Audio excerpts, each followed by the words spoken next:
어이 서울 촌놈! 왜? 얘 뭘 알았어? 이 총구석에. 범인 잡으러. 감식반 올 때까지 전부 움직이지 마!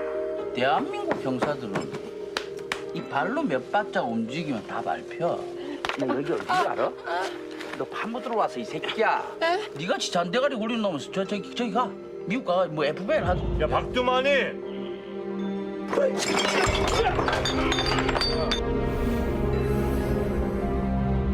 모두 8명의 부녀자가 폭행당한 채 숨져서 주민들이 불안해하고 있습니다. 살해당한 사건은 아직 범인이 잡히지 않고 있습니다.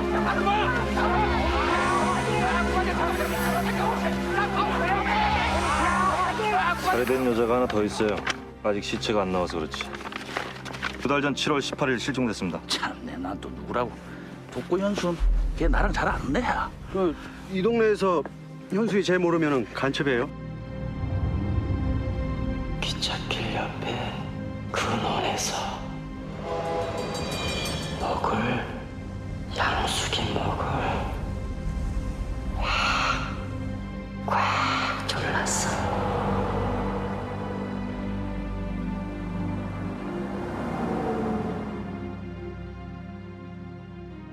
Hello, everyone, and welcome to yet another episode of our podcast, Heroic Purgatory, an Asian cinema podcast. And I just realized I said podcast twice there, but that's okay. My name is John, and with me, as always, is my co-host Jason. How are you, Jason? I'm good, thanks. How are you? I'm good. You know, nothing's changed. It seems like I'm living in a perpetual sameness, but I'm okay with that, at least so far. Still working from home, still trying to, last week was election week here in the US, and that was a bit that kind of broke the monotony, but it looks like things are returning to sameness now. Okay, well, I was curious as to how it was in your area, because it's all over the news. Chaos in the streets as Trump refuses to concede at the election, and his followers are protesting. Yeah, there's no. Today there is a march. Well, as of our recording, obviously when this comes out, it will be almost a week later. But today there's a march. But usually it has been relatively. There hasn't been any riots or anything. There was a celebration on last Saturday, and today it's a planned march that's happening in Washington D.C. But as far as I'm following, there's nothing to suggest that things are getting out of control in the streets. And there wasn't even that first week. It was chaotic, and if you look on the news as they were counting, but at least as far as being able to walk outside and all that, it's been fine as far as I can tell. Oh, I'm glad the media got it wrong about there being another civil war. No, I mean, it's... There's a difference between, you know, a few people that are active on Twitter versus a majority consensus, which is usually a lot more measured. Although nothing's impossible, and there are angry people out there, so it's just they're not as many as the media makes them out to be. But you know, hopefully everything will end well. Absolutely. Yeah, but yeah, it is. The election did kind of just put a hold on my life, even though it was just kind of pointless to just follow along the whole thing, because it was just, you know, like all they're doing is they're counting votes, and the news has to make it exciting, so they're just doing all this map stuff and you know, like breaking news, 500 more votes from that county, and it was just a lot of time wasted following the news, but what you gonna do? It's pretty addictive on social media, I suppose, when you wait for the results to update and you're hearing all sorts of drama. Yeah, absolutely. Before we go in, before we move into our usual program, so to speak, I'd just like to update our listeners on what the status of our podcast is. We talked a little bit, me and Jason, about this, and we're just gonna to kind of bring out our schedule a little bit. So we haven't mentioned this throughout the episodes except the very first episode, but our initial plan was to split the podcast in seasons, and the first season was what we defined as gateway films. That is, films that are accessible to a Western audience. And that's why the films that we've picked so far, including the one today and including the one that we're going to do next week, probably, are films that are fairly popular and that can ease someone into Asian cinema. And that's our first season. Today is the 7th episode of that run, and next week will be the last one. So the first season will only be 8 episodes long, and after that we will do a Christmas special, which we have not decided exactly what it will be, what film we'll cover, if it'll be just one, or what formal discussion we'll take. But then that will be the end of the first season, and then when we start we'll take a small break, so there'll be a larger gap between episodes from the first as we move on to the second season. And then we'll decide what exactly the theme of that second season is. And we haven't yet, so we have no idea. But probably we will maybe try to dive deeper into a few. Certainly, we will cover well-known films. We'll continue to do that, but maybe we'll jump into some less well-known films, some more obscure parts of Asian cinema, etc. So that's the plan. I just wanted to update the our audience on what's next. So there will be one more episode at 2 weeks after this premieres, and there will be a Christmas special, and then we'll take a short break to kind of plan out season 2. Is there anything you'd like to add to that, Jason? No, that was a perfect, succinct, and gave all the information. Okay, so that's just where things are right now. Why don't we jump into the regular part of our podcast and talk about what we've been watching the last couple of weeks? So why don't you start, Jason? So, carrying on from Halloween, I've been watching Italian horror films, such as Lisa and the Devil by Mario Bava, and I also tried out some more giallo, with some rewatches of Dario Argento's movies, including The Bird of the Crystal Plumage. And in terms of Asian cinema, I watched Wandering Alien Detective Robin by Lisa Takeba. It's a 19-minute short film, which is on YouTube, hosted by the International Film Festival Rotterdam. Lisa Takeba is a director I've been following since her film The Pinky in 2014. She's got a very wild style about her. DIY aesthetics, happy-go-lucky, joyful love stories, and Wandering Alien Detective Robin's black and white noir. And it's available to view on YouTube, so try it out. It's only 20 minutes long. Yeah, and if you send me the link, I'll be sure to post it. Well, hopefully I'll post it. Sometimes I forget, but I'll try to post it if I have the link. And other than that, I was a bit distracted by the US elections as well. Just, it's kind of interesting watching sort of the meltdown at the White House at the moment and seeing how Biden responds to it. I went back to work, so my time was a bit constrained. Yeah, I mean, I was in the same boat. I already said this, but the election did kind of waste about a week, a bit less than that, of my time. So I didn't do much during that week, but I did manage to do some viewing the week after. I'm sorry, were you done with your portion of what you've watched this week, or did you have more? I don't want to interrupt you. No, that's fine. Yeah, I think the only thing I would add is that Mario Bava is a fantastic director. His camera movements and compositions are perfect. That's about it. I don't, unless I've seen something that I didn't know was him, I'm not aware of any specific films that I've seen of him. But a few episodes ago, I mentioned that I was watching this series narrated by Christopher Lee about the history of horror. And Mario Bava is a frequent mention. His films are mentioned very frequently in that documentary series. So he's definitely got my attention. Yeah, you should definitely check out some of his films. Black Sunday, Black Sabbath. There are a couple of giallos. I can't think of the names of them, but Mario Bava is like, he helped define the sort of giallo style. He helped move Italian horror away from the sort of who's that? Roger Corman style of Gothic horror. I've seen more Roger Corman films. That's certainly true. and I quite like him. He has some surprising names in there, titles that you wouldn't think are Roger. I mean, he's known mostly for his wacky horror and special effects films, but he was a very diverse filmmaker. He produced a lot of, and even directed a lot of films that you wouldn't think it was him. Yeah, he's worked with some great actors like Jack Nicholson and Robert De Niro. Yeah, and William Shatner. Yeah. Okay. I don't know if you've seen The Intruder. I haven't. I've heard of it.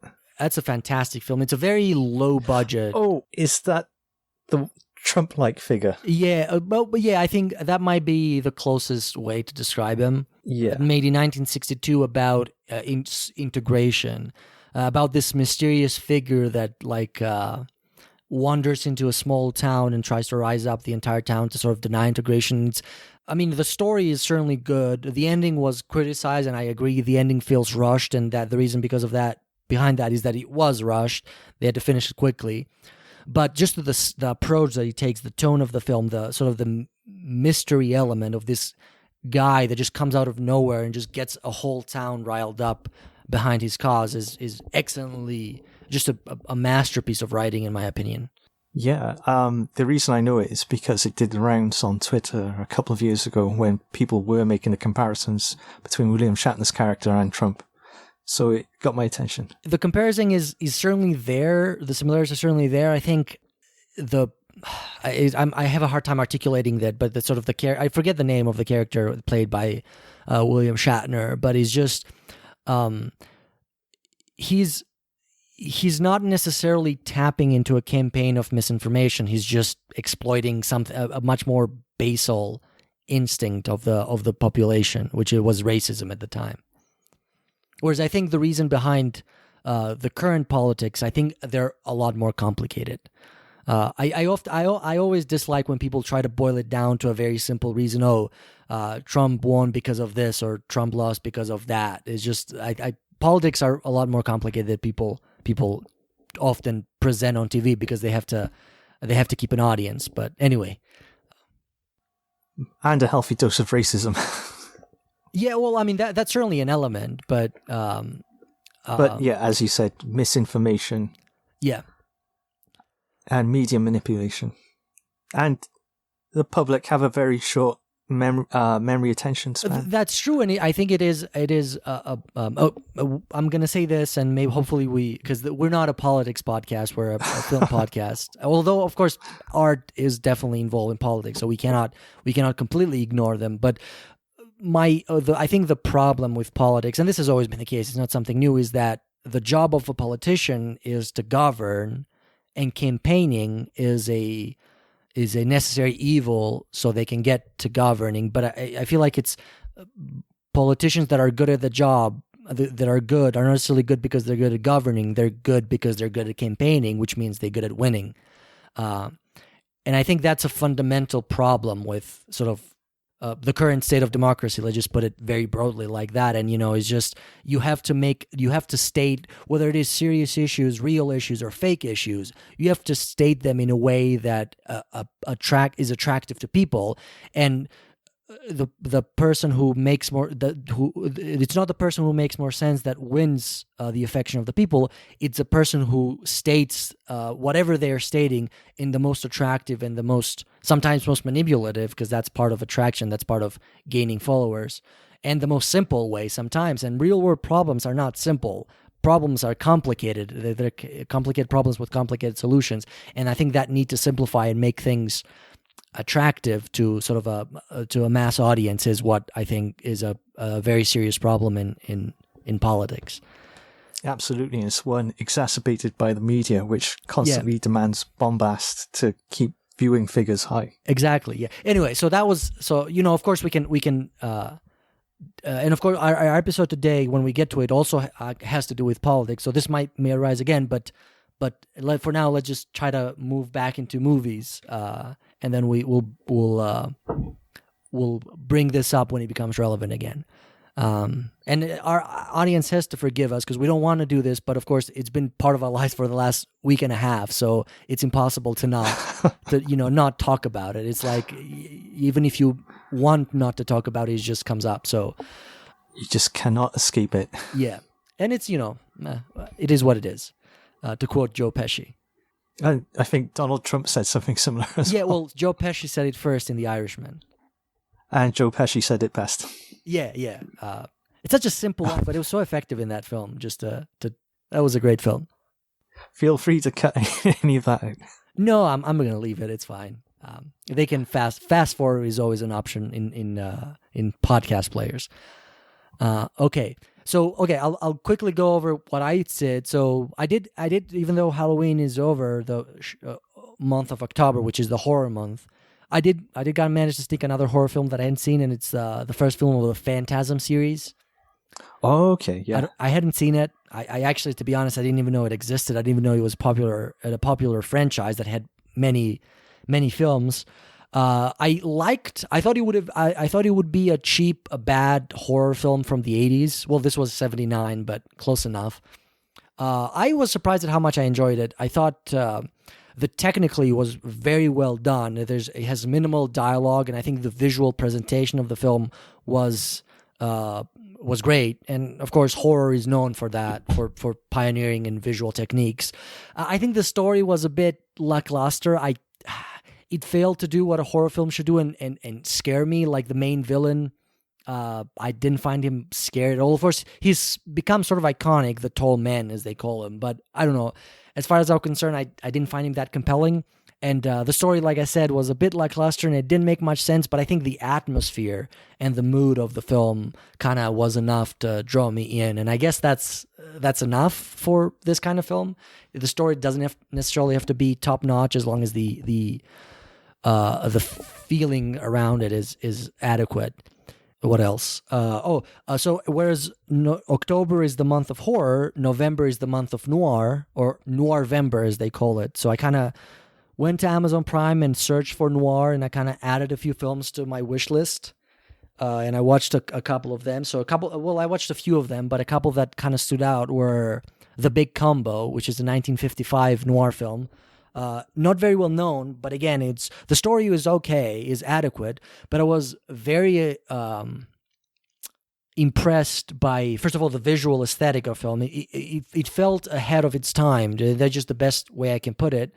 And whereas another thing that kind of took me a little bit by surprise was how explicit the sexual innuendos were, because as we all know, there's always been an element of sexual innuendos in all noir films, that it was very, very under the wraps, so to speak. But this was at a slightly higher level. It was a little bit more stated openly, which is like, I don't think I've ever seen another noir film that like states that as openly as this did. Of course, it's still implied, not stated, but it's very strongly implied. And another noir film that I watched was Detour from 1945. This was more of a B film at the time, but it's kind of has gained attention since then. And it's a very short film. It's like just above an hour. But the story is very simple again. But I think the atmosphere and the tone of it is very, very, very stereotypically noir and very well done for a film that was presumably shot in like 5 days or something. So that's as far as my film watching goes. I watched the first season and a little bit of the second season of Ricky Gervais' Afterlife series. Not a huge fan. It felt forced to me. It felt too bucolic. I don't know how to describe it. It felt like it was like, whereas this other series are comedies with bits of drama sprinkled in, this was a drama with bits of comedy, and it didn't work for me. The emotions felt so forced, but other people like it, so maybe it's just me. I don't know. And I kind of, after that, I kind of also got back into soccer a little bit. or football, however you want to call it. I started watching. I haven't watched since high school. I kind of abandoned it. I was a big fan in high school, then I stopped. And I'm kind of starting to kind of catch a game or two here and there. Just to, state my appetite, as they say. And that's it for me. So which team are you following? AC Milan. Oh, okay. Yeah. Serie A. Serie A. Yeah, mostly Italian soccer. That's what I've watched mostly. Champions League, of course, but I didn't realize, like, I was so removed from it. I didn't follow it at all, and I kind of looked up some of the stats last week. And Real Madrid won 3 Champions Leagues in a row, like in the recent years. Like, what the hell happened there? I kind of wow. When I stopped, Barcelona was like at the top of the world, was the best team ever or something. It was kind of tiresome to just see them win everything, and then it turns out that as soon as I stopped, they kind of stopped caring too. I guess. Maybe. I don't know how much you follow or not. I still am not gonna be like a super follower, but I'm just gonna try to keep up with it a little bit. I think, yeah, it in Britain it's like holy religion, and so many people speak about it, so it's hard to escape. Yeah, and I think I think all of Europe is like that. I don't think. I mean, Britain might be a little bit depends on where you are, I guess, but I think like where I grew up, it's also all over the place. Yeah. Okay, so that is, unless you have anything else to add, that it was the what we've watched this week. So I see. I didn't follow, like we already mentioned. I didn't have time to follow the cinema news much, but you did add something here. So would you like to talk about that? So Japanese Film Festival Plus online will be offering a selection of films to different territories around the world from November 2020 to March 2021. And essentially, what happens is, I think around 30 Japanese films, and these vary from stop-motion animated shorts to live-action features, are going to be made available for a period of time. I think it's 24 hours at certain dates. And the list of films is really impressive, actually. You've got films like The Great Passage, which is a 2-hour drama about the making of a dictionary. It's based on a book by Shion Miura, and it's directed by Yuya Ishii, who also did The Tokyo Night Sky is Always the Densest Shade of Blue, and he did All the Things We Never Said, which was at the San Diego Asian Film Festival. And there are other films such as A Story of Yonosuke, which is about a guy named Yonosuke Yokomichi, who's a really nice guy from the countryside who goes to Tokyo, and he's a positive guy. He has a positive impact on all these different people, but you find out about him from these various people's different perspectives. And then you've got stop motion animation like Gone the Little Fox, which is a historical drama about a fox who interacts with a human. And it's a tragic tale which tells story of like the animal world and the human world like trying to communicate but failing.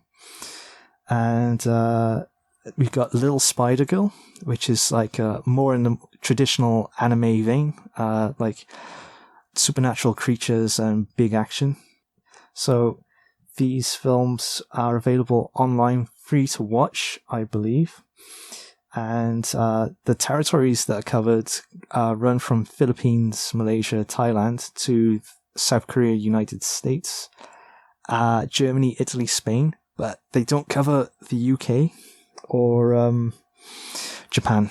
So if you want to find out more, just go to watch.jff.jpf.go.jp and you can find out more about the films and when they're going to be screened. In previous editions, they've been free. I've mentioned them before with the Music Lab movies, that like 30-minute shorts.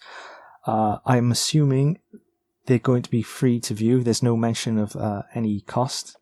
Okay. But obviously, people should be very much aware and check all the details. Yeah, and be sure to follow our Twitter, the Heroic Purgatory podcast Twitter, because Jason has been very active in that, and he's always updating with new information and new events or films that are released or DVDs and Blu-rays and festivals like this. So there's a lot to gain from following that, and of course following Jason's personal Twitter as well. I would say follow mine as well, but I'm not really doing anything there, so I would appreciate that you're follow, but you're not going to benefit that much from it.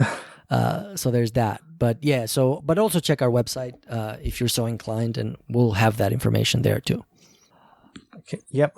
By the time this podcast is released, the festival should be underway. So yeah, if you have any positive experiences with the festival, any films you like, feel free to let us know via Twitter or the website. Yeah, that's a great suggestion. Okay, so I think that was it for our pre-show before we jumped into the main film, which I just realized I forgot to mention it in the introduction of the show, but that's okay, I guess. So the film that we're talking about today is Bong Joon-ho's, make sure I pronounce his name correctly, sophomore feature, Memories of Murder, released in 2003. So as always, Jason, why don't you summarize the plot for us?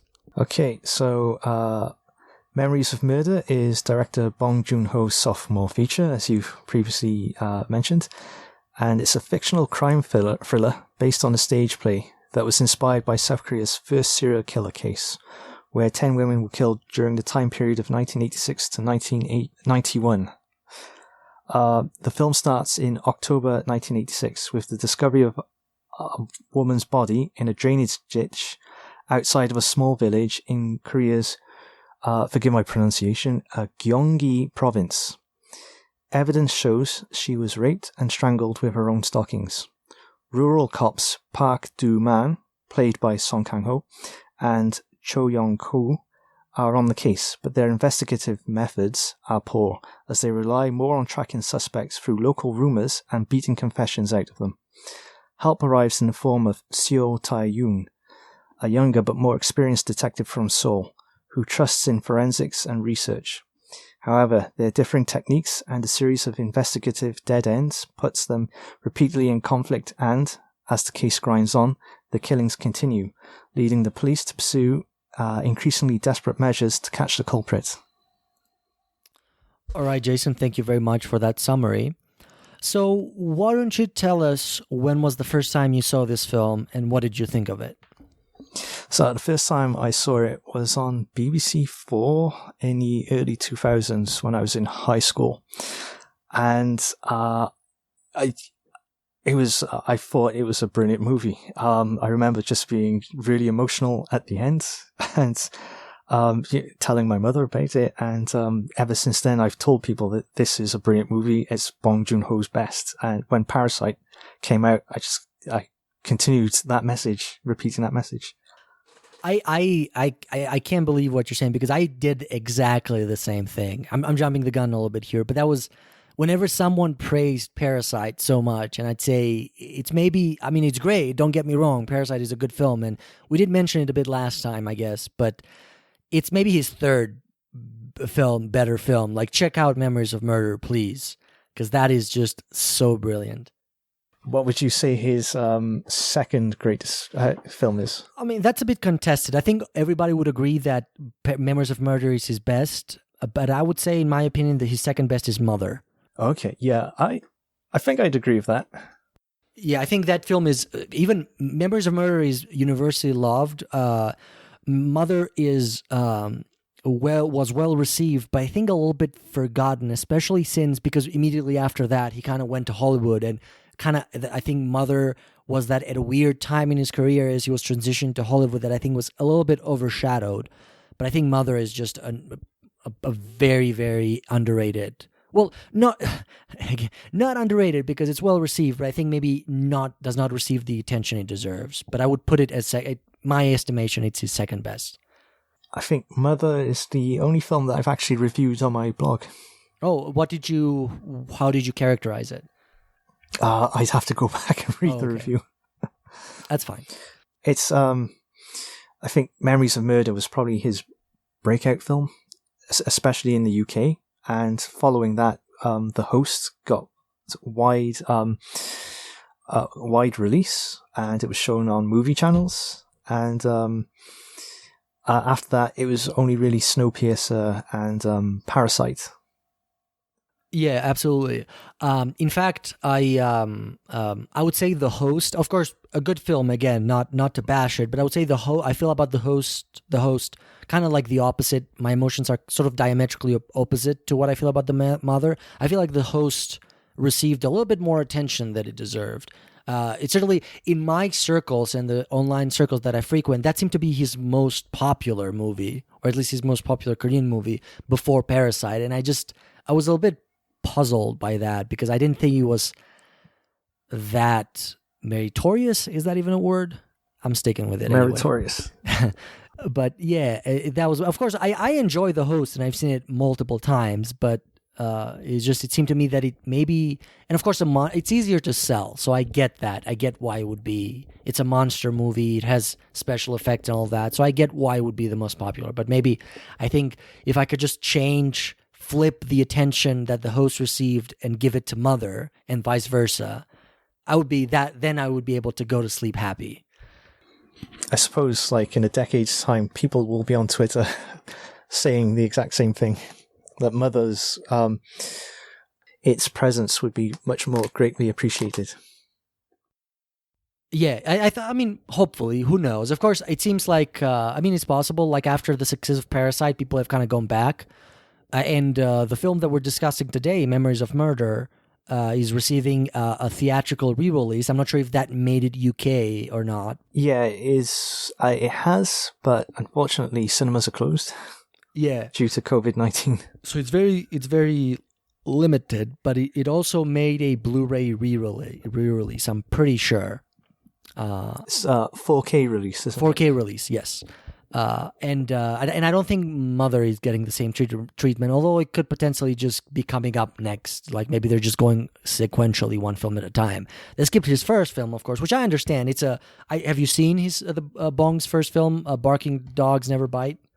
No, I've only read about it. It is an interesting film. It's about it's a little bit complicated to summarize because if I remember it correctly, and this is the one Bong film that I've only seen once. It's good, but I wouldn't say somewhat forgettable. And I remember one plot element. There are multiple plot lines that sort of converged around the same characters. But I remember distinctly one plot line is about disappearing dogs, whom the main characters suspect there's someone who's eating them. Okay. There's a janitor who's like capturing like the neighborhood dogs and cooking them. It's sort of a comedy drama kind of thing.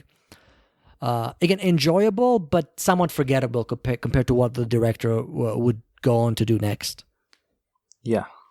Okay, so let me just quickly, before we get derailed anymore, give a quick summary of my experience with this film. Like you, I watched it in high school, and like you, I thought it was brilliant, and that's just as succinctly as I can put it. I've seen this film multiple times since then. It's one of my favorites, and it's one of those films that I revisit, if not once a year, at least once every couple of years.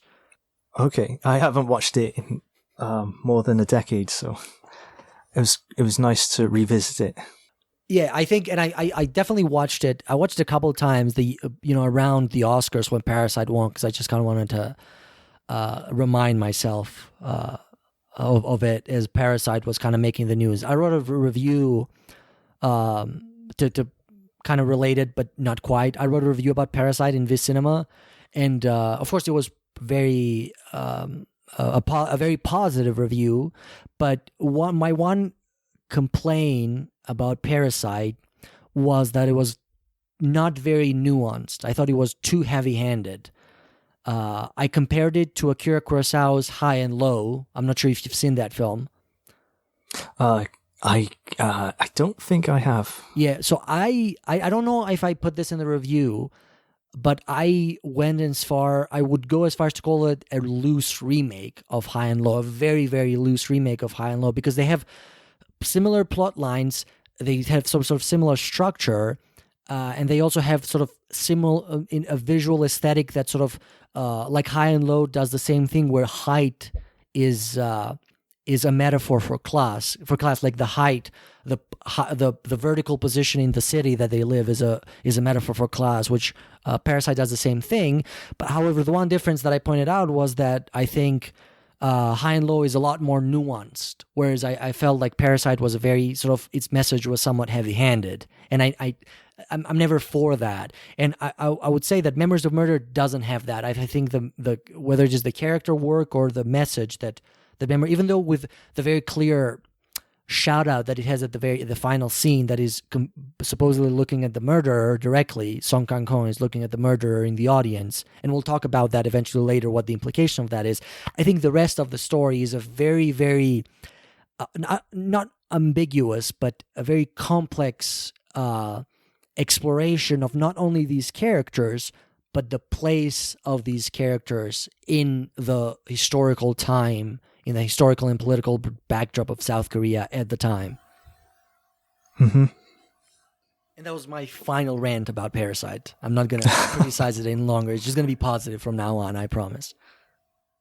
Okay, well, it's on Amazon Prime right now, both the color version and the black and white version. Of Parasite? Yeah. I don't think I've seen the black and white version. Hopefully it's on Amazon Prime in the US, and you can watch it and see if your opinion changes slightly. With the black and white version? I mean, I like I said, I still have the highest of opinions for the film. Like, I gave it a very positive review. That's just my one criticism, and I don't think making it black and white would change, but who knows? Yeah, it was all story-wise. Yeah, exactly. Still, okay, so I did mention... I'm not sure if you had anything else to add to that, to my rant, so to speak. No. Okay. Actually, sadly, Memories of Murder is not available for streaming anywhere in the U.S. I was sad to find that out. So I had to use a DVD for that. Yeah, I used a DVD I bought around the time I first watched it. Yeah, I'm at a point in my life where I'm trying to completely get rid of all physical media. I'm much more comfortable either owning stuff digitally, and I understand the problems behind that. Own something digitally that you don't really own it and all that, but I'm still I don't like to to have DVDs. I think I've narrowed down my DVD collection to a very small amount. I know I'll never get rid of my luxury collection of Fukasaku's Yakuza papers, 5 DVD and Blu-ray collection. I'll have that forever, but everything else I'm trying to get rid of. So I'm much more comfortable viewing things online, but this was not available, so... It's not available in the UK either. Okay. Well, that's unfortunate. Okay, so I did mention in my sort of why I enjoyed this film that this takes place in the past compared to when the film was released. It takes about 15 years in the past, so in the late 80s. And of course, the timeline is a bit murky exactly when what year is it when the past section, because the film also then fast forwards to 2003, but before that we're not exactly sure what year it is. The film kind of plays fast and loose with time, but it takes place at a very specific time in Korean history where we have this military dictatorship, and these murders happen as South Korea transitions somewhat peacefully and somewhat in the amidst violent protests that led to actual deaths historically, into a democracy and to a democratically elected president instead of someone who was kind of appointed to that role by the military. And first of all, I just got to say, I really love that plot technique where you have a very confined story, a very personal story take place in the backdrop of an important historical event. Like another example is that Guillermo del Toro film. I don't know if you remember it. The Devil's Backbone? No. The Spanish Civil War? Yeah. What's the title of that one? Pan's Labyrinth, yes. Yeah. So that is a fantasy story that takes place in the backdrop of the Spanish... Oh, actually, after the Spanish Civil War, as Spain is finally transitioning into their fascist regime. And this has done the same thing, and I just love that plot technique. It's not used very often, but I always appreciate when it does. But so anyway, just to get to the specific about this film, what do you think of that? What do you think of the juxtaposition between these brutal murders, which are allegedly South Korea's first serial murder case, at least as far as the police knows, and that sort of historical period of what was happening in South Korean politics and society at the time? I thought it was a useful, a really interesting way to get into some social commentary about how the police were used by the authorities and how they were viewed by the citizenry. So that added contours to the characterization. And it also added sort of plot twists, such as when cops were... sequestered to put down student uprisings so the serial killer could strike again because no one was on his tail. Yeah. And of course, it's heartbreaking when the one officer loses his leg. It's sort of not directly because of the protests, but it's sort of related. Yeah, it's in a scuffle involving students. Yeah. Yeah, and of course it's that what's that guy's name? The one who's mentally disabled. Ah, da, da, da. It doesn't matter at this point. If we remember, we'll mention it. But he is the one that finally kind of like he's just a innocent bystander in a case who just sees the chaos and just tries to imitate people, and then just ends up like sticking a rusty nail into that officer's leg. But it is in the middle of a sort of a few people fighting because the police are violent. Yeah, and there's a news report on the television about a police detective who assaulted people and sexually abused people. So it adds to the sense of critiquing the government and its use of force.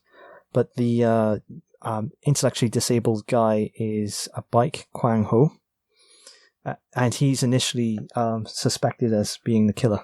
Yes, and I thought to kind of follow up on what you mentioned about the police, I thought it's a very interesting parallel or metaphor, if you want to call it, that I think it's safe to say that in this film we identify with the police and we even sympathize with them. You might not agree with what they do, but you sort of you for the most of the film you see things from their perspective, and you really want them to catch the murderer because you've seen these terrible atrocities that are being committed by this one person, presumably to these women.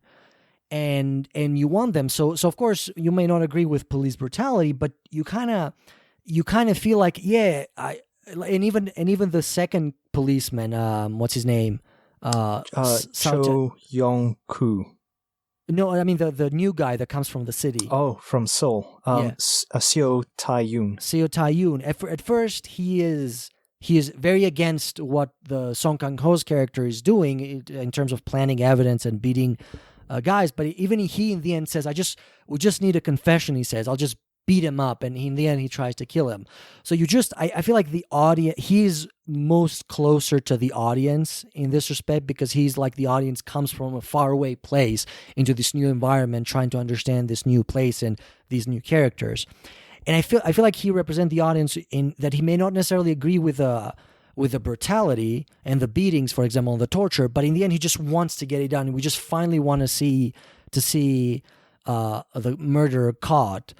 And that's like you kind of feel for that moment that the police is using these extreme means for a good cause. And I think that's a great parallel to, any kind of dictatorship. I'm sure at any dictatorship that have committed terrible atrocities, there are some people, and maybe even the people at the top, that think that this is just a necessary evil that they have to commit for the better, the greater good. The greater good. I was blanking on that phrase.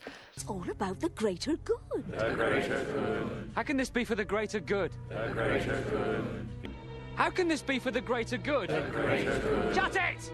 And like for example in South Korea, the military dictatorship was there because there was an imminent, at least in the eyes of many people, there was an imminent attack from the communists in the north, and maybe even from China in the west. So that, like, whatever they did, the tortures that because that's one thing that the military dictatorship was known for like torturing a lot of their citizens that they were perceived as traitors or enemies of the state. Those terrible things were perceived as for the greater good, for keeping the country safe. And I think the police's action, which is a very local thing, with this grand government, I think they parallel each other very well.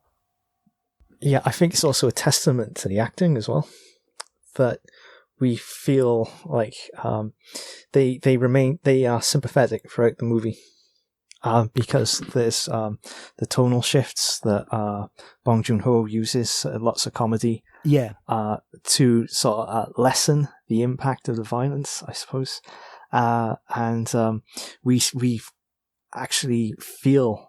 It almost feels like we're in the struggle with them to catch the serial killer, who is depicted as just a horrendous person.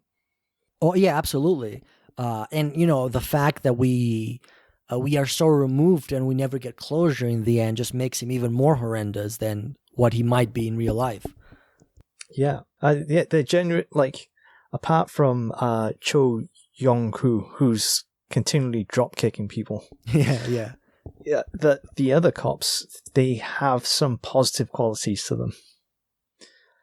And I suppose Cho Yong-koo is probably like representative of the worst aspects, the more violent tendencies of the dictatorship. But even he is likable at some point, because I think the film makes it very clear without being too heavy-handed about it, that he was just, there's nothing else that he can do. This is his only value. He was not particularly smart. He's not particularly good at any other job. And, that just, he can be a heavy, and, the system is exploiting that element of his personality. And you in the end, you feel for him, because he's not going to be able to do anything else after he loses his leg. Yeah. I think if Bong Joon-ho states that he represents Korea in the 80s, which is ignorant and masculine. And so to your point that Tae Yoon, the cop from Seoul, is it provides the audience its perspective. That's absolutely true, because he's closer to what we think of as a detective, as opposed to like the bumbling cops in the countryside. Yeah, and speaking of the acting, I have to say, Song Kang-ho, I mean, it's overstating it, but Song Kang-ho is such a great actor. There are some genuinely funny moments in this film that are almost entirely due to him. He is one of the few actors that I know that just, and not just in this film, just looking at his whole career, that can just switch so effortlessly between drama and comedy. He has such a wide range. It's not just that, because there are a lot of actors who can do comedy, but he is genuinely funny in his comedies. He does not need to rely on a funny script, although that certainly helps. He can just his physical comedy. He's so good at it that he can just genuinely carry the comedy in a scene that some other actor would probably not be able to do. And at the same time, he can also really do that heavy drama that is required in a film like this or in any other film that he's done. Well, watching the extras on the DVD I've got, seems like there was a lot of improvisation on the set, and he could read a line in multiple ways, and Bong Joon-ho would take the most effective line reading. And when you see this process, there's a lot of laughter as he's making one-liners out of what might ordinarily be boring bits of dialogue. Yeah, absolutely. I think he's brilliant, and he has. I mean, I don't know if you would agree with this or not, but he has that kind of goofy face about him that you think big, broad grin and expressive eyes. Yeah, and you think that's a perfect fit for the comedy, and then you're surprised when he can actually do drama so well. He can do anger. He's one of the most versatile actors in the world. The only one, I mean, I'm sure there are others, but another one that I can sort of think of that can have the same range is Bryan Cranston. Okay. He went from Malcolm in the Middle to Breaking Bad. And he was excellent in both. And I don't think he's as versatile as Song Kang-ho, but still, that's impressive. Yeah. Was it a lot of the cast in this film, including the two countryside detectives played by Song Kang-ho and Kim Roy-ha. Let's see, Kim Roy-ha, who is also in A Bittersweet Life. Yeah. Generally, after you've watched Korean cinema enough, you kind of start to recognize his faces, because it's at least at this time period in the early 2000s, it wasn't that big of an industry, so the same actors are kind of recycled in movie after movie after movie. Yeah, and they're actually part of a theatre acting group. They've been working for 10 years together already. Who are you referring to? Song Kang-ho, Kim Roy-ha. Oh, and, interesting. I did not know that. Yeah, some of the extras, or some of the actors in supporting roles, including the second suspect, and they'd been at least 10 years together. Okay. Before they made that film. And you can see the chemistry. I mean, everybody in this film kind of clicks together in how their interactions are, with the only possible exception of the detective that is coming from Seoul. But then I feel like that's intentional, because he's an outsider. Yeah, and you do feel like this strong sense of community with these people. The one step removed from what we would from the city life that Seo Tae-yoon Yeah. is more familiar with.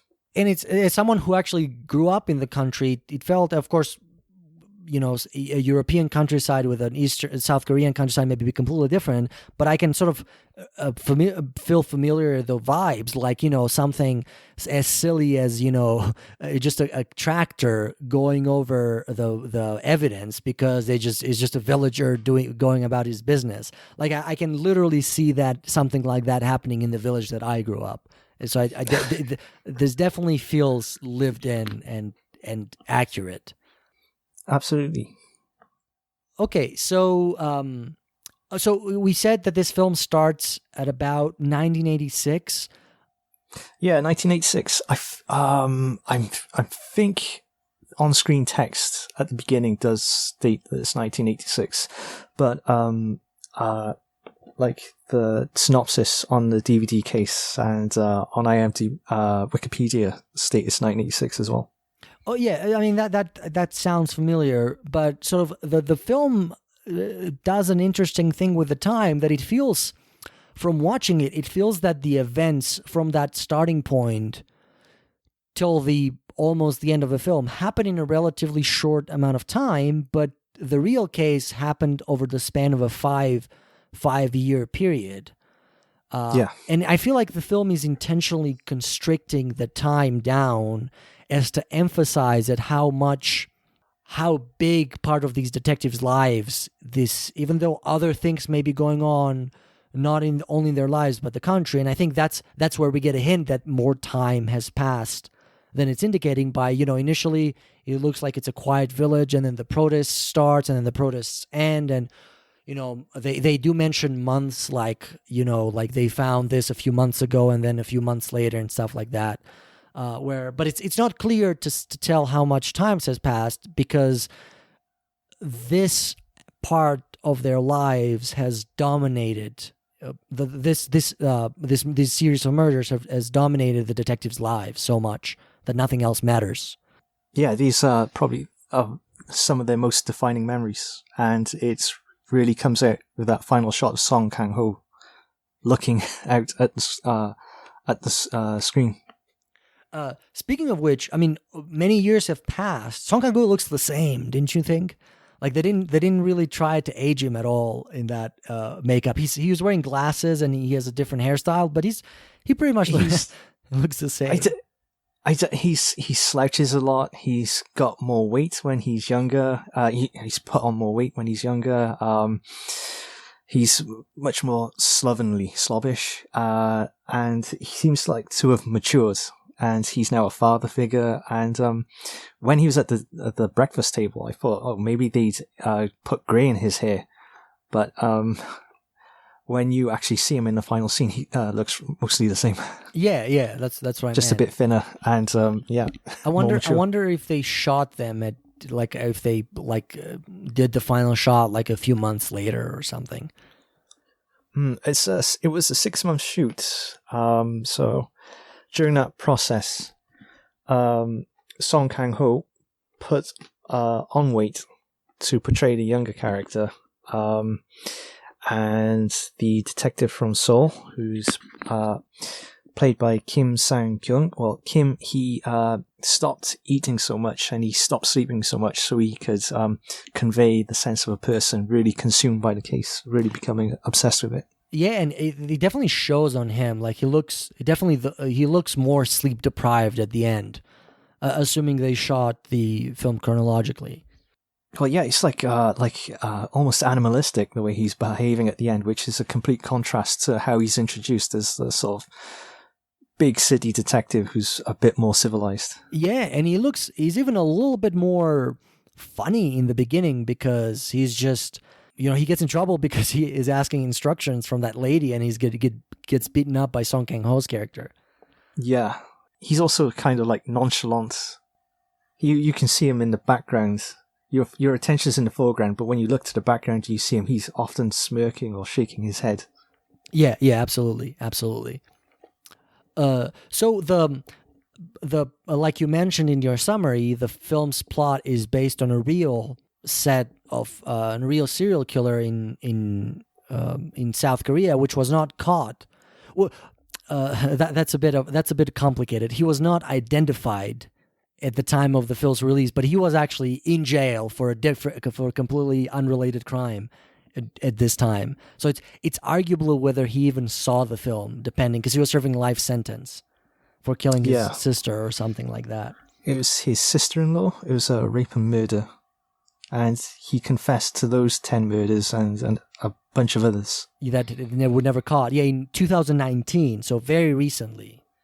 But so this film is accurate to a certain extent, and then takes some dramatic licenses. Of course, that's expected. For instance, the real killer did not only kill young women; he also killed older women.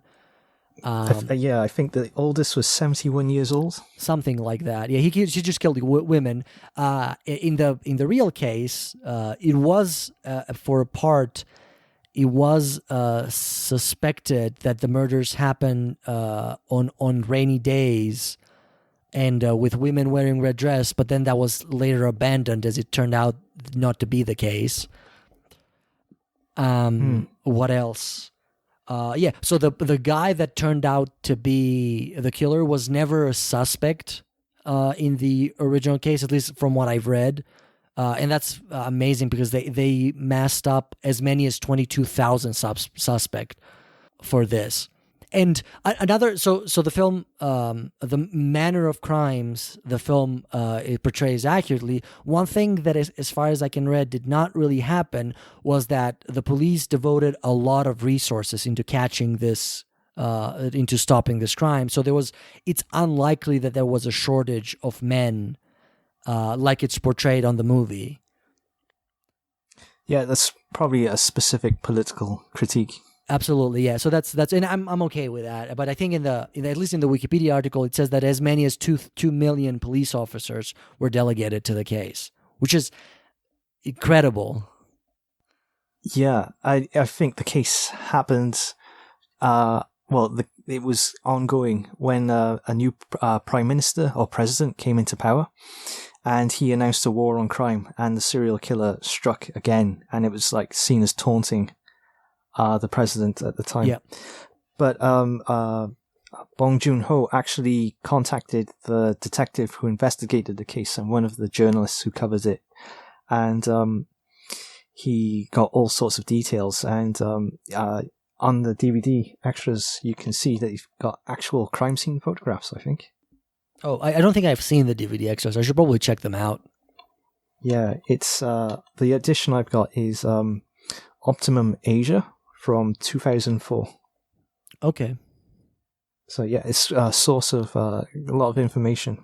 Yeah, that's great. I'll see if I can find them on YouTube too, because that would be great. That's a great research resource. It's only about a 5-minute interview, but you can see a young Bong Joon-ho, and you can find out background on the film. Yeah. So, I mean, what do you make? What statement do you think Bong Joon-ho is making with that final shot? So, 2 questions. What statement do you think he's making with that final shot? And what statement do you think he's making with the phrase that is kind of like the last line of the film where he asks that little girl, what is he like? And he just says, he was just ordinary. I think I take the common view, which is that he's searching, like it's a way of searching the audience. Like throughout the film, he says he's got eyes. Like he relies on his eyes to be able to tell who the suspect is, and it's kind of like challenging the audience. Like, is the person next to us? Could they possibly be a murderer? And perhaps it's an indictment of the way men treat women, in the sense that throughout the film, the female characters are really sidelined. I did write that down in my personal note that I think I'm not sure what to make of it, but I did find it interesting that the most of the film is a bunch of men investigating crimes on women. It's like, I think it's one of two things that I felt were most revealing. Was one where you had I think it was an autopsy, which immediately cut to meat on a grill. Yeah, which is some of like those cuts are very, very unusual. But it's kind of like the sense that, like, for these guys, like, women are little more than meat, I suppose, that they're not taking them seriously. And that's emphasized with the female police officer, who's the one who creates a lot of really great leads. Yeah, and she is still getting coffee for everybody. Yeah, they dismiss her. Throughout the whole time. And even at some point, just to come a hammer on the metaphor, she's used as literal bait. Yeah. Which was actually done. That was one thing that the film represented accurately. That was actually done in the real case. Okay. So to get back to sort of the original statement that you made about Song Kang-ho looking at the audience with his, I want to use the phrase signature stare, as he mentioned it multiple times in the film. But I've read that and I kind of agree with it, but it's also, I think it's maybe intentionally contradictory, because that ability of his is intentionally made fun of in the film multiple times, and I've always took it to represent kind of, again, paralleling the South Koreans government at the time. They would just grab anyone who looked, I'm doing quotes with my hands, looked like a dissident, and then put them in a jail for, years at a time, and torture them with no real evidence other than they were suspected to be enemies and communist sympathizers and whatnot. And sort of that self-prescribed ability that he has, always took it to sort of represent that, and that is intentionally ridiculed in the film until the very end when he lets go their primary suspect, because he looks at him intently for many times. Just can't. He admits that he can't tell, but then he uses that stare again to the audience, saying that I can't see you, and I'm not sure what to quite what to make of that contradiction within the film. Yeah, and just to emphasize what you said, like, you see it with the first suspect, and it's common in cases of bad policing where they'll just pick up the outsider or someone who's different and frame them. Like with regards to looking out into the audience, it's like a sense of sadness. All those years, like, the case is still unsolved, and for the audience, it will probably be a major part of their memories as well. Growing up with the first serial killer and the person still at large. So the stare evokes that feeling. Yeah, absolutely. And you can sort of see that, as Korea kind of becomes a more modernized country, from a place that didn't have serial killers, now it's a place that, it's perhaps democratic. I'm not sure where I'm going with this, but it's, it just had a huge transformation, but it also maybe that meant that it had to sacrifice some of its innocence, perhaps. I'm not sure. He went from, like, a predominantly rural community to a place with serial killers, like the U.S., for instance, which, serial killers have been around for a long time. Maybe like a primal call from the past, which is remembered. Like, however modern people think they are, that past still lurks in the background. Okay, and sort of just to go back to, again, my question. So that was, so I agree with that. But then there's the other part where he asks the little girl, what did he look like? And he says she just looks ordinary. And I feel like that's a point that the film is trying to make. Like, the first couple of suspects were anything but ordinary, like you mentioned. They were the outsiders. One of them was someone severely mentally disabled who dies tragically in the film. That's also a very sad scene. And the second one is what you might qualify as a pervert, someone who hasn't done anything wrong, but he maybe doesn't fit into conventional society because of that, even though he is an upstanding citizen in all other regards. But the final subject that they have, who seems to be, at least the film is implying, is the one who's most likely to be though we never get an answer actually, is a very normal person, a handsome young man who has a decent job. I'm not sure I don't remember if the film states that he's just graduated from university or he's taking a break from university or something like that. I think he just completed his military service and moved to the town. Yeah, something like that. He's a normal citizen, and it's someone, and he turns out to be the one who's most likely to to be this killer.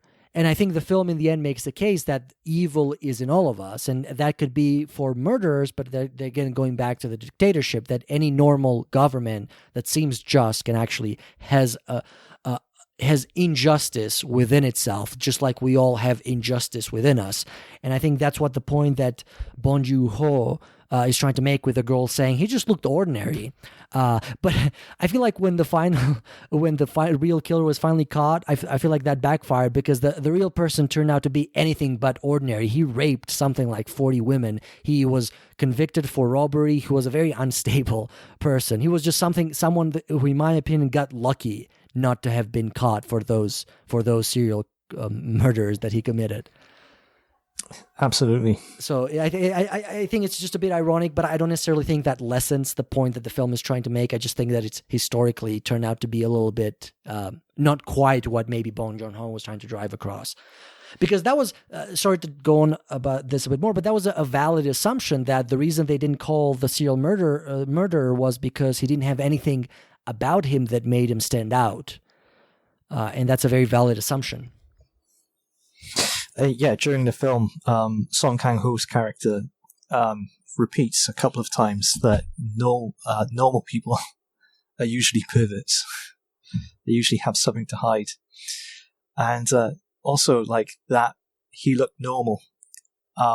As you said, it opens up the idea that any one of us could be capable of acting that way. Yeah, and I mean, this point has been made multiple times throughout film and literature, especially when it comes to, for instance, the Nazi Party. It's like evil is very banal type of thing. Yeah, exactly. That's a familiar comment, and I really appreciate how Bong Joon-ho took that very universal theme and just kind of shaped it in such a specific story so well that it just works. Well, it's just to go back to, like, Audition, a lot of these guys are acting out sort of the masculine behavior of the time, and the fact that women suffer so much, comes out in the film. And sort of, like, as a male member of the audience, it does challenge you. Well, it does challenge me. Yeah. I did write down in my notes that there are similarities, and I don't think it's very profound to say that there are similarities between this film and Zodiac, David Fincher's Zodiac, which came out just a few years after this. Not only in content, but also in form. And in fact, like the exact same line is in Zodiac about what did he look like. He just looked ordinary or plain, however you want to put it. Yeah. So I thought that's a very, very that must have been intentional on behalf of David Fincher. I can't believe he included that line, and that was just a coincidence. He's very sin illiterate, but I couldn't find any reference he made to Memories of Murder. But you're right. Apart from the fact that Memories of Murder is a police procedural and Zodiac's more like journalistic investigation, you see a group of characters find their lives consumed by a serial killer, who gained national prominence, and it elapses over a number of years. And you see, with Memories of Murder, you see much more of the social details, the society these characters come from. That's much more of a backdrop than in Zodiac. Yeah, and I think that's true. And I think, just to hammer on the similarities a little bit more, I think, don't quote me on this, I could be wrong, but I remember reading that even before either film was released, the South Korean serial murderer, this case, I forget what the name of the town that it was named after, but it was often compared to the Zodiac murderer, even before the films that kind of are linked together artistically. So that's yet another point of similarity between these two.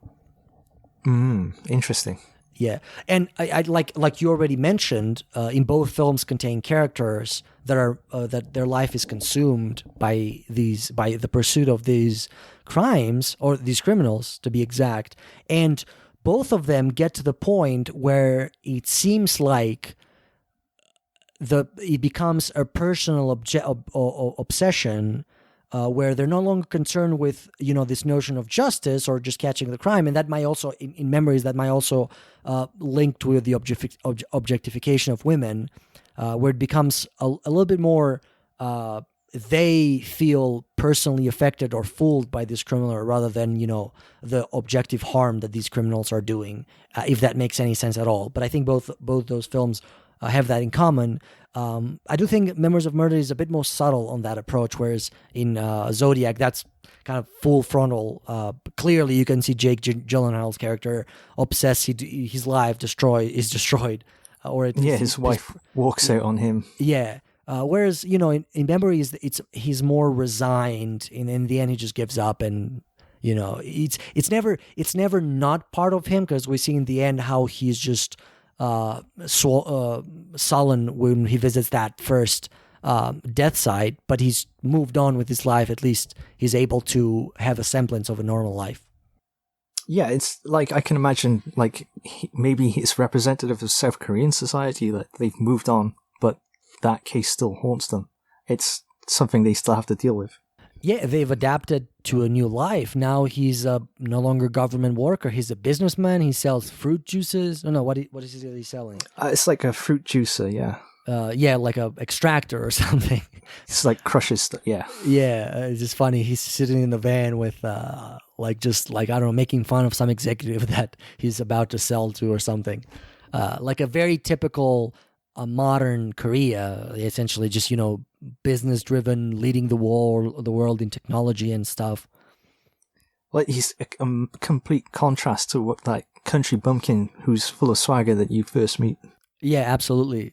So it's like the country modernizing. Yeah, who couldn't read English, or like faked a shoe print, and now he's like has English in his labels of his product.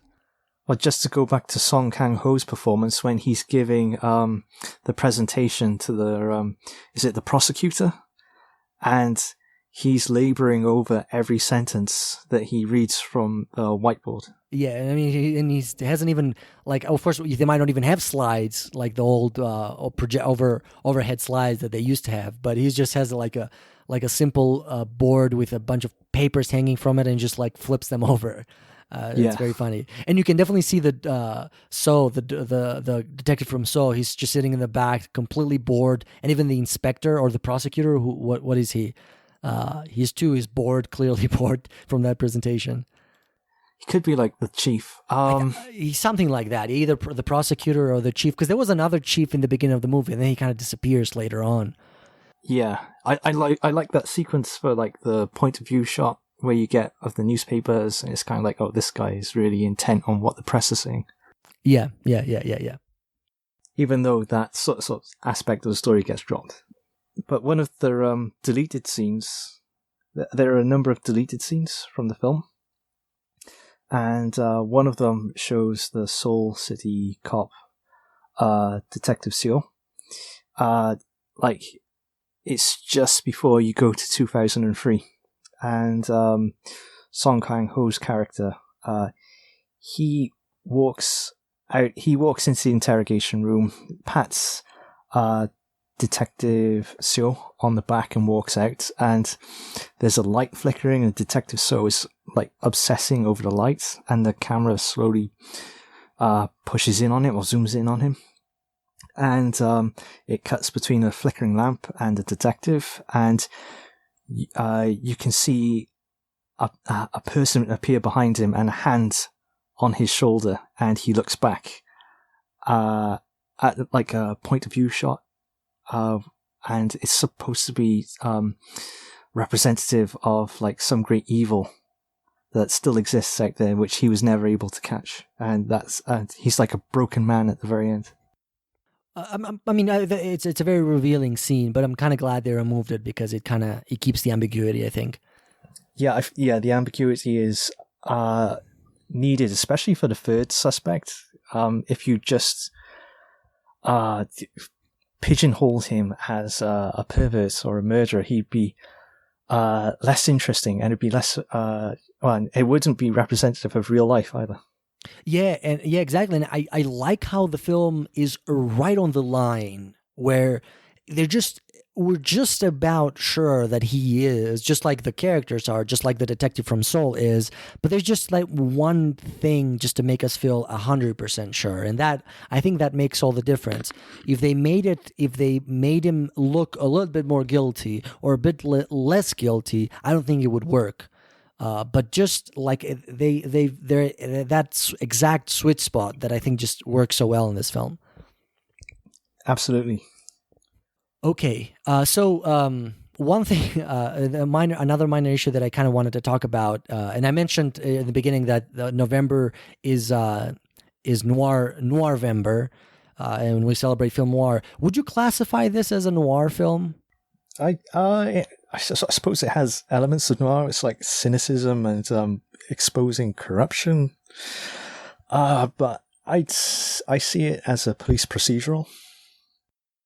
Well, noir does have that element sometimes, the police procedural element, especially like the detective procedural, so to speak.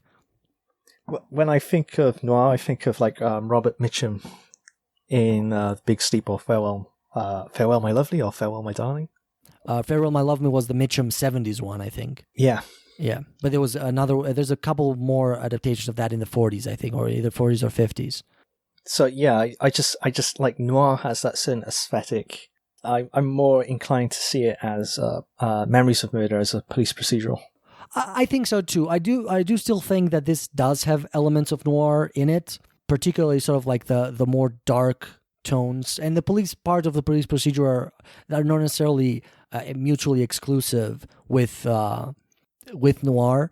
And another thing that kind of points to it is how the color scheme of the film shifts throughout the film, where it starts as a bright place in a cornfield or whatever there is, and it just becomes grayer and grayer as the film progresses. And I think that's not exactly noir, but that's very noirish. That's a very noirish aesthetic. I was recently in not very recent, a couple months ago, I was a guest in another podcast where we talked about Old Boy, and I think that's a little bit more identifiable noir. But we talked about how a lot of films in the Korean Renaissance, or the new Korean cinema, as they call this post 21st century period, where Korean cinema has kind of become very popular to the West, has been dominated, or at least a lot of the most popular films have been noir or had noir element, and how a lot of scholars have kind of dismissed that because one key element in film noir is the femme fatale, and a lot of Korean films that can be classified as noir, including this one, including Old Boy, if you classify it, do not have that femme fatale element. And we argued in that podcast that it doesn't have a femme fatale, but you can have something equivalent called the homme fatale, or the fatal man. And I don't think this movie has quite that, whereas Old Boy definitely has it. So in Old Boy, it would be the guy that set up, is it Oh Dae-soo? No, it will be the bad guy, so Lee Woo-jin. Is he the person? The rich person. With his sister? Yes. Yeah, okay, so he's the homme fatale. Yes. Where this film doesn't quite... So, and I think because of that, that's why Old Boy, for instance, fits closer into the noir genre. And I think Bong Joon-ho's two films after this, Mother, I also feel like that fits into the noir genre well, or at least has stronger elements of the noir genre, whereas this one is, I think it's a little bit farther removed, though it certainly takes inspiration from that genre. I thought there's an investigative element to Mother, as she's trying to prove her son's innocence. Yeah. This one, like, what we're sort of immersed in is the sense of frustration as the investigations keep hitting dead ends. The obsession. Yeah, that creates the obsession to actually crack the case, and you understand when cops want to turn to violence. I don't know if you've seen... it's a Dutch film from the 80s called The Vanishing. I haven't seen it, but I've read about it. It's about the guy whose girlfriend disappears at a rest stop, and he actually encounters the kidnapper. Yeah, so, I mean, that happens towards the end, but the entire film is about him being obsessed with finding out what happened to his girlfriend, and by the end we kind of realized that he no longer cares for her as a person. He just cannot live with not knowing what happened to her. He just becomes obsessed with knowledge, and I feel like something we already went over this a little bit, but I kind of feel like that's what's happening here. They become obsessed with knowing who the killer is and what happens, and not necessarily so much as stopping them, although that definitely is part of it. Like when when Seo, the soul detective, finally sees the death of the girl at the end. Yeah, the one character he sparks up a friendship with. Yeah, and of course that had happened because this is still a South Korean film, so you got to have an element of melodrama there. That's can't be helped, but it's still. So there is an element of caring there, but there's so much of it that is just obsession, especially maybe more so in Song Kang-ho's character than the detective from Seoul. Yeah. It's like a challenge to their authority, which they have to try and overcome. And what you said really goes back to how the women are treated. Like, they're not so interested in their personal lives. It's more, I'm going to crack the case using my methods, and that competition informs a lot of the film.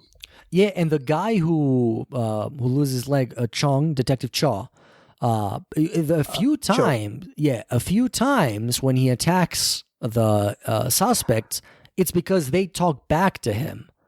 Yeah, the third suspect stands up and then he gets a flying kick. Yeah, and even because of that, and even when that fatal fight that gets him stabbed in the leg, it's because they talked back to him. It's not, they didn't do anything to arguably deserve. He wasn't even if you in a world where you accept violence as a valid interrogative technique, it's not even that many times. He feels like he's losing his authority in one way or another, and that's his response to it. And again, that's another aspect. Like you said, he's the typical representation of the 80s South Korean men, but he's also the representation of the government. And of course, there's a lot of parallels too, because often governments are the result of our collective culture and mentality.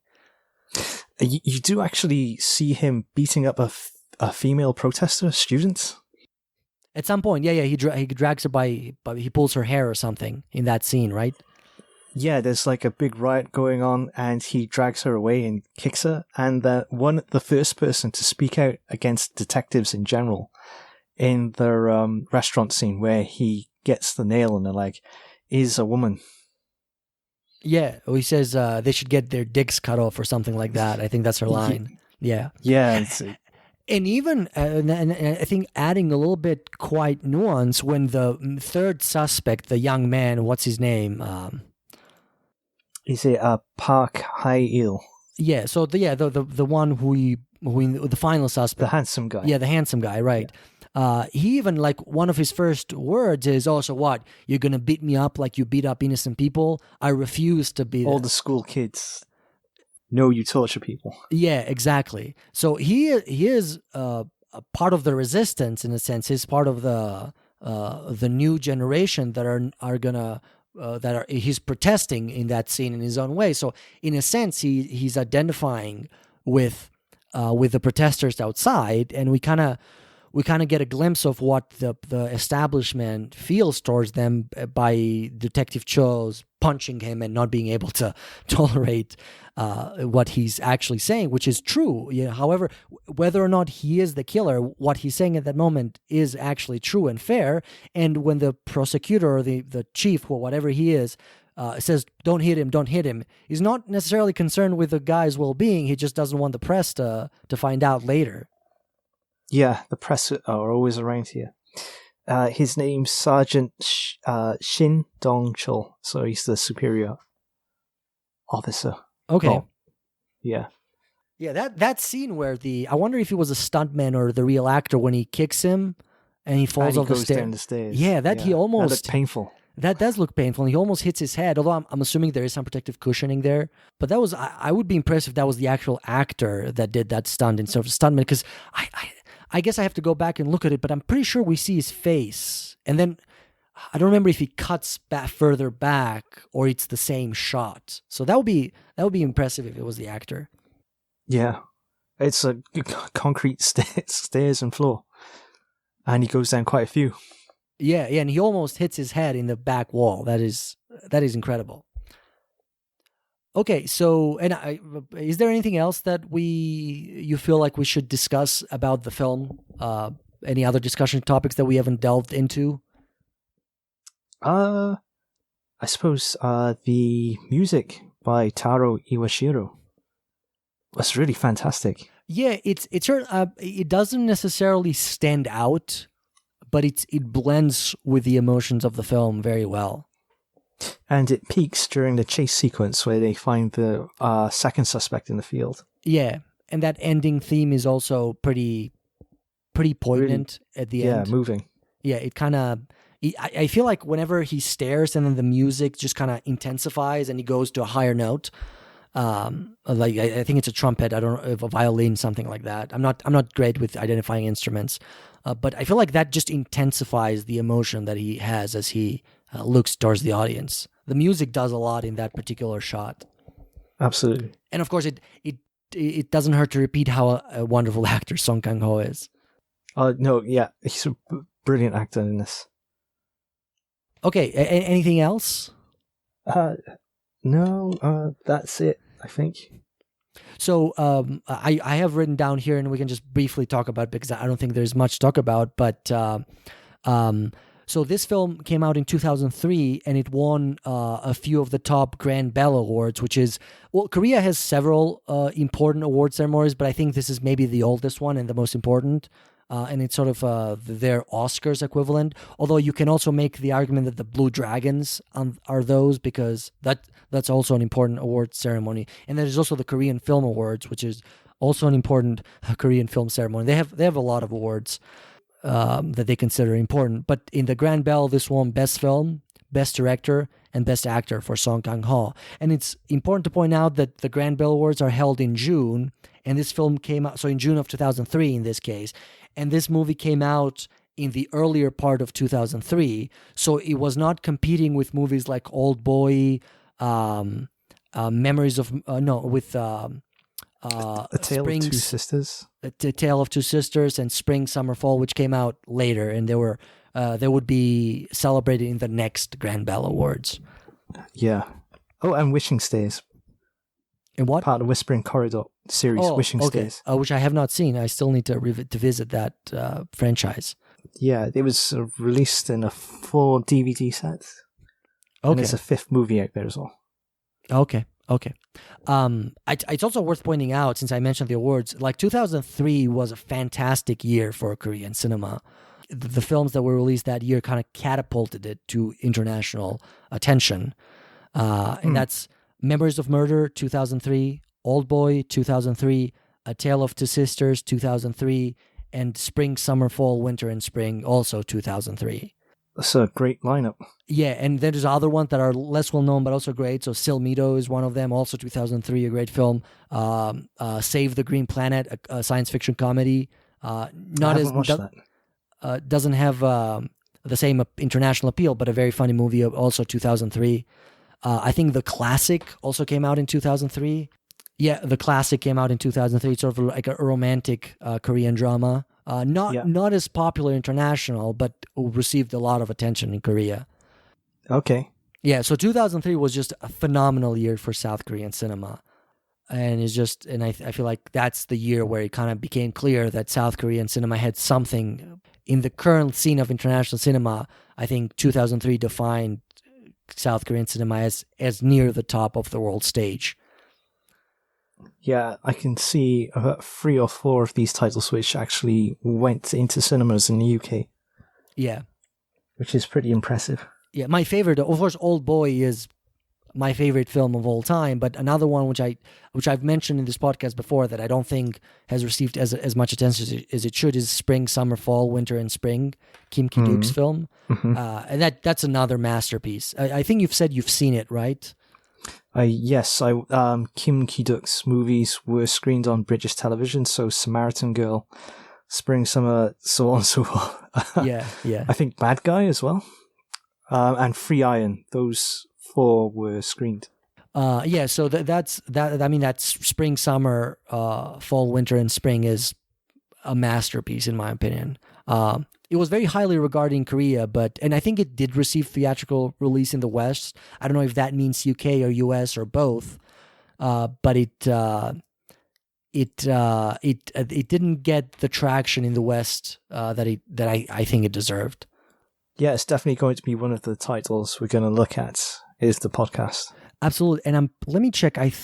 So it did win. It did get nominated for best foreign film at the European Film Awards. I'm not sure if that's something that you follow. No. So the European Film Awards, they're kind of fallen down now, but they used to be considered like the Oscars of Europe. So the sort of the collective European continent kind of decided, I think in the 80s, I'm not sure, to have this like awards that celebrated all European film, and they were kind of I think during 90s and 2000s were fairly important, and I used to follow them. I don't follow them anymore, but they have their usual best European actor, best European actress, best cinematographer, best director. Like in 2003, I'm looking right now. Lars von Trier won for Dogville. Okay. Yeah. So I mean, I think they're worth looking into. I think they've made some good choice. Like best film was Goodbye Lenin. I don't know if you've seen that film. Yes. On the BBC years ago. Another good film. I wouldn't call it a masterpiece, but they also have this international film category, which is for films made outside Europe. And I've got one nominee that year was Kill Bill. Which one? The first one. Oh, that's definitely the best one. Yeah. So Lost in Translation, Mystic River, Zatoichi, Takeshi Kitano's Zatoichi film. Yeah. The Barbarian Invasions, that Canadian film, which actually won. That's another good one. That's good, yeah. Yeah, but Spring, Summer, Fall, Winter, and Spring was a nominee that year, which I find it remarkable. So it did definitely, this whole detour was to point out that it did actually receive attention in the West, but not as much as some of these other films like Old Boy and Memories of Murder, and even A Tale of Two Sisters. Yeah. Okay, so I think I spent more time than I should have on that bit, but someone might find it useful. No, I'm sure like all of this is useful, especially if you're interested in sort of researching the history of how films are received in different territories or where they go. Absolutely. Okay, so I think that's it. Why don't you give us do the thing that we usually do?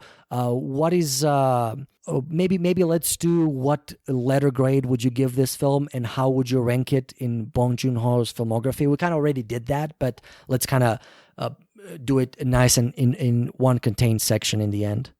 A letter grade, A. A plus. I suppose it would be out of all of Bong Joon-ho's movies, I'd say it was his best. And I think it's a good introduction to Korean cinema and possibly Korean history, because you get a lot of social details.